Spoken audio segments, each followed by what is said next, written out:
All Telugu ప్రజా party తరఫున ఆంధ్రప్రదేశ్లోని ప్రజలందరికీ నూతన సంవత్సర సంక్రాంతి శుభాకాంక్షలు తెలియజేస్తున్నాం. ఎందుకంటే ఇటీవల డిసెంబర్ 30 తేదీన విజయవాడలో ఆల్ తెలుగు ప్రజా పార్టీ ఆవిర్భవించిన సంగతి అందరికీ తెలిసిందే. ముఖ్యంగా ఈ యొక్క పార్టీ యొక్క సిద్ధాంతాలను మేనిఫెస్టోను చూసి ప్రజలందరూ అనేకులు దాంట్లో పార్టీలో చేరుతున్నారు. ఎందుకంటే 12 హామీలతో కూడినటువంటి ఒక మేనిఫెస్టో విడుదల చేయడం జరిగింది. అవి ఏమిటంటే ముఖ్యంగా రాష్ట్రంలో ఉన్నటువంటి పేదవారందరికీ గూడు లేని ఇల్లు కట్టించాలని ఫస్ట్ డిమాండ్. అంటే అందరికీ పూరు గుడిసెలు లేకుండా అందరికీ పక్కా గృహాలు నిర్మించాలనే ఉద్దేశంతో ఈ పార్టీ ఫస్ట్ సిద్ధాంతం. రెండవది, అందరికీ ఉచిత విద్య, ఎల్కేజీ నుండి పీజీ వరకు అందరికీ ఉచిత విద్య అందించాలనే ఉద్దేశంతో ఈ పార్టీ ఆవిర్భవించింది. మూడవది, అందరికీ వైద్యం. ఈరోజు కార్పొరేట్ హాస్పిటల్లో డబ్బులకే కక్కుర్తిపడుతున్నారు కానీ ఉచితంగా సేవలు చేసేదానికి ఎవరు ముందుకు రారు. అందుకనే ఆల్ తెలుగు ప్రజా పార్టీ అందరికీ ఉచితంగా వైద్యం అందించాలనే ఉద్దేశంతో ఈ పార్టీ ఆవిర్భవించింది. మూడో విషయం ఏంటంటే అందరికీ భూమి లేని నిరుపేదలందరికీ 3 ఎకరాల భూమి పంపిణీ చేయాలని దృఢ సంకల్పంతో ఈ పార్టీ మేనిఫెస్టోలో ఉంది. ఎందుకంటే ఈరోజు భూమి అగ్రకులస్తుల చేతుల్లో, పెత్తందారి చేతులు ఉంది కానీ పేద బడుగు బలహీన వర్గాల చేతుల్లో భూమి లేవు. నాలుగో విషయం ఏంటంటే ముఖ్యంగా ఈరోజు రాష్ట్రంలో ఉన్నటువంటి అత్యధిక జనాభా బీసీలను నుండి సీఎం చేయాలని ఫస్ట్ కాన్సెప్ట్ ఈ యొక్క ప్రధాన అజెండాలో ఉంది. ఎందుకంటే ఈరోజు రాష్ట్రంలో అందరికీ కూడా ఎక్కువ జనాభా బీసీలు ఉన్నారు కాబట్టి బీసీల నుండి కూడా ఒక సీఎంను అభ్యర్థిని ప్రకటించడానికి ఆల్ తెలుగు ప్రజా పార్టీ ముందుకు వచ్చింది. అందుకు ప్రజలందరూ కూడా ఆదరించాలని చెప్పేసి కోరుతున్నా. ఇంకా 5వ పాయింట్ ఏంటంటే ఈరోజు కుల మతాలకు అతీతంగా ఓసీ కానీ, ఎస్సీ కానీ, ఎస్టీ కానీ ఈరోజు కూడా కొంతమంది నిరుపేదలు ఉన్నారు. కాబట్టి ఓసీలకు కూడా రిజర్వేషన్ కల్పించాలనే ఉద్దేశంతో ఆల్ తెలుగు ప్రజా పార్టీ ఒక మేనిఫెస్టోలో ఉంది. కాబట్టి అన్ని కులాలకు కులమత అతీతంగా అందరికీ కూడా సమన్యాయం జరగాలి, సమతుల్యం జరగాలి, అందరూ అసెంబ్లీకి పోవాలి. ఎందుకంటే అందరూ కూడా పాలకులుగా అయ్యేదానికి వీలు కల్పించడానికి మనమంతా కృషి చేయడానికి ఆల్ తెలుగు ప్రజా పార్టీ ఆవిర్భవించింది. ముఖ్య విషయం ఏంటంటే ఈరోజు రాష్ట్రంలో అనేక కులవృత్తులు ఉన్నాయి.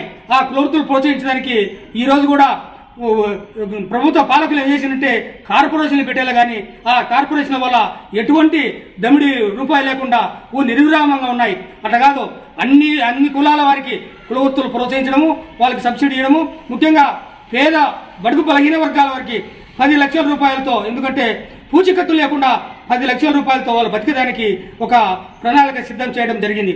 ఆ విధంగా పేద బడుగు బలహీన వర్గాల వారు అభివృద్ధి మార్గంలో పయనించడానికి వీలుంటుందని చెప్పేసి ఈ యొక్క ఆల్ తెలుగు ప్రజా పార్టీ ఆవిర్భవించింది. ముఖ్యంగా ఈ రోజు కూడా మొత్తం అన్ని కులాలలో కూడా సమన్యాయం న్యాయపరంగా అందరికి కూడా జరగడం లేదు. కాబట్టి న్యాయపరంగా ఏదైనా వాళ్ళు కేసులు కానీ ఇంకొకటి కోర్టు విషయం కానీ ఆ విషయంలో న్యాయపరంగా ఉచిత న్యాయం అందించడానికి వీలు కల్పించడానికి ఆల్ తెలుగు ప్రజా పార్టీ ముందుకు వచ్చింది.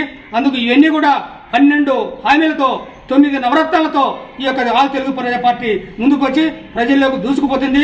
2024లో మొత్తం 175 స్థానాల్లో ఆల్ తెలుగు ప్రజా పార్టీ పోటీ చేస్తుంది. కాబట్టి దయచేసి ప్రజలందరూ కూడా ఈ విషయాన్ని గమనించాలని చెప్పేసి కోరుతున్నా. ఇంకొక విషయం ఏంటంటే ఈరోజు నిరుద్యోగ సమస్య రాష్ట్రంలో తాండవిస్తుంది. బీటెక్ చదివి, గ్రాడ్యుయేషన్ చదివి, డిప్లొమా చేసి నిరుద్యోగులు ఉన్నారు.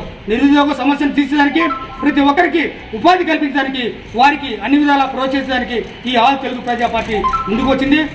కాబట్టి అందరూ కూడా నిరుద్యోగులందరూ కూడా ఈ అవకాశాన్ని సద్వినియోగం చేసుకోవాలి. ఈ యొక్క ఆల్ తెలుగు ప్రజా పార్టీలో అందరూ సభ్యులుగా చేరాలి. ఆల్ తెలుగు ప్రజా పార్టీని ఆదరించాలి. రాబో 2024లో అందరూ కూడా ఈ పార్టీని గౌరవించాలని చెప్పేసి కోరుతున్నా. ఇంకోటి ఏంటంటే అవినీతి నిర్మూలన. ఈ రోజు రాష్ట్రంలో ఎక్కడ చూసినా అవినీతి, అక్రమాలు, దౌర్జన్యాలు అన్ని జరుగుతున్నాయి. కాబట్టి అవినీతి నిర్మూలన ధ్యేయంగా ముఖ్యంగా ఒక విందును ఏర్పాటు చేసి అవినీతి నిర్మూలన కార్యక్రమానికి పూనుకోవడం ఆల్ తెలుగు ప్రజా పార్టీ యొక్క సంచలన నిర్ణయంగా మేమంతా కోరుతున్నాం. ఇంకొక విషయం ఏంటంటే ఈరోజు రాష్ట్రంలో మద్యం వల్ల పేద బడుగు బలహీన వర్గాలు కుటుంబాల నాశనమై వారందరూ వీధుల పాలయ్యి పేదవాడు కష్టజీవి సంపాదించిన డబ్బు ముందుకే పెట్టి వాడు ఇంటికి తీసుకోకుండా కుటుంబాన్ని నాశనం చేసుకున్న పరిస్థితి వల్ల, కాబట్టి ఆల్ తెలుగు ప్రజా పార్టీ వల్ల మద్యం బంద్. ఎందుకంటే మద్యం బంద్ చేసినాడు ఈరోజు పేద బడుగు బలహీన వర్గాల వారు తమ సంపాదించిన అంత సంపాదనతో కుటుంబ పోషణ చేసుకునే వీలుంటుంది. కాబట్టి ఈ విషయాలన్నీ కూడా ఆల్ తెలుగు ప్రజా పార్టీలో ఉన్నాయి. కాబట్టి దయచేసి అందరూ కూడా ఆదరించాలని చెప్పేసి కోరుతున్నాం. ఇంకొకటి విషయం ఏంటంటే వాలంటీర్ల సమస్య.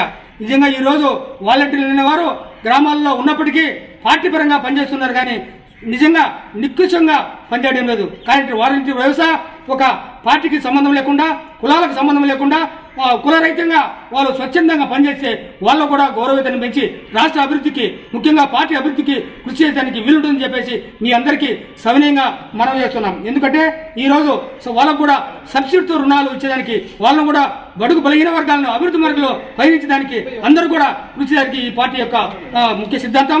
దయచేసి రాష్ట్రంలోని ప్రజలందరూ గమనించాలి. 2024లో ఆవు తెలుగు ప్రజా పార్టీని ఆదరించండి. ఆవు తెలుగు ప్రజా పార్టీ అభ్యర్థులను ఓటేయండి. ఆవు తెలుగు ప్రజా పార్టీని అధికారానికి తేండి. కాబట్టి ముఖ్యంగా బీసీ సీఎం చేసేదానికి అందరూ గౌరవించాలని చెప్పేసి మీ అందరికీ మనసా వాచ కోరుకుంటున్నాం.